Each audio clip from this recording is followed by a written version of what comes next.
Narcissistic gang stalkers, their biggest mistake. And so, what is their biggest mistake? Well, the biggest mistake the narcissistic gang stalker could ever make is to shake their fists in defiance of the living God. And so, why do they decide to shake their fists at God?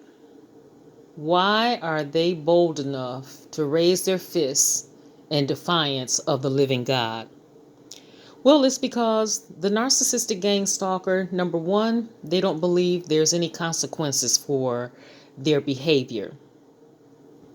Number two, they believe that no one can prove that they did anything wrong, because if anyone could prove it, they would be caught by now, and they would be reaping what they're sowing.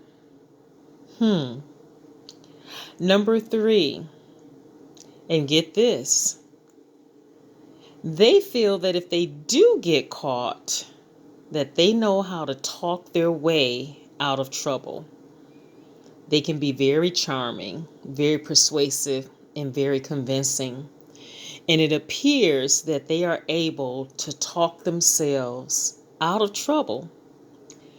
They do this by painting their dirty deeds with a light brushstroke, such as pretending that it was a mistake, or they don't remember, or they did it out of concern, or just a whole host of reasons. Somebody did this to them. You don't know what they've been through.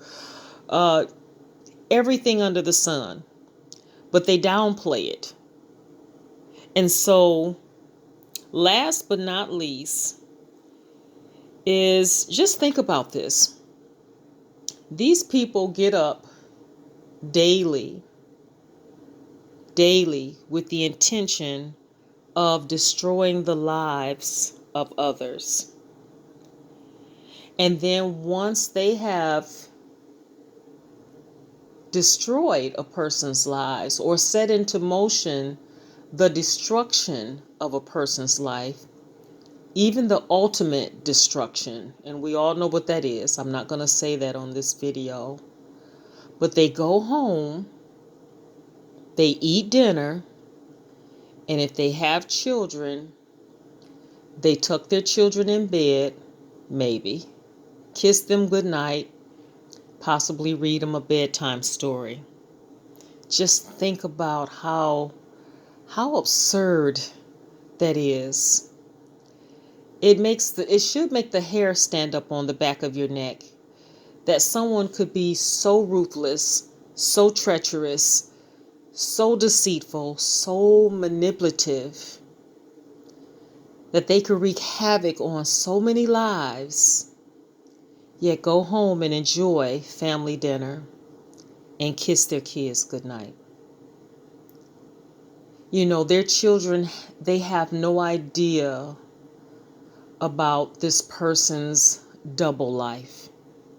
They have no idea really what's going on outside of the four walls of the place that they call or consider home. And then it could be the total opposite. They could go home and really wreak havoc on their own families. So, this could be played out two different ways. But yes, the narcissistic gang stalker, this is one of their biggest mistakes. Thinking that, eventually they're not going to be caught or found out about. Although their biggest fear is exposure. Their biggest fear is exposure. Their biggest fear is someone finding out, especially those that they want to impress, that they wear a mask.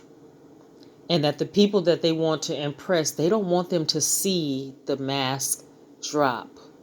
And so they try to hold it on, as tightly and as securely as possible around people that, they want to impress, or they want to be a part of their circle, that they want to rub shoulders with. That mask is on very secure. But for the people that they don't care or consider what they think about them, the mask slips off very easily after a certain point. And so I'm going to end this video with a question. How can prosperity enter the life of a narcissistic gang stalker? How can their lives prosper when they're so busy destroying the lives of others? That means somewhere along the way, there's some things in your life that's not getting done if you get up day in and day out with the intent of destroying the lives of someone else. And again, I ask, how can prosperity enter their lives when they're busy destroying the lives of God's children? And so I'll end the video at that point.